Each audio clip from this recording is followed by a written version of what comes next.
Nak ada 1 juta dalam masa 10 tahun? Jika ya, tonton dan save video ni sekarang kerana Syah nak tunjukkan formula paling mudah untuk anda bergelar jutawan tanpa perlu pelaburan berisiko ataupun skim cepat kaya. Sejarah harga emas 20 tahun lalu menunjukkan purata kenaikan 10% setahun. Dengan kadar ni, harga emas dijangka mencecah RM1,000 per gram dalam 10 tahun. 1 kilogram emas bersamaan 1 juta dalam 10 tahun. Sekarang kita tengok formula untuk capai target ni. 10 tahun bersamaan 120 bulan.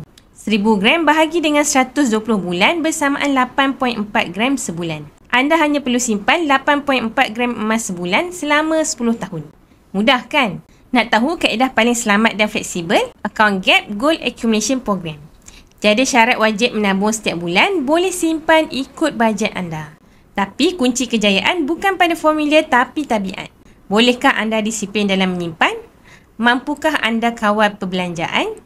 Adakah anda akan dapat elakkan simpanan daripada bocor? Matematik boleh nampak mudah tapi disiplin yang tentukan kejayaan anda. Mulakan langkah pertama hari ini jika anda serius mahu ubah kewangan dan capai RM1 juta dalam 10 tahun. Rujuk video yang saya pin di profil 5 langkah mudah daftar akaun Public Gold atau DM saya terus untuk saya bantu anda sebaiknya.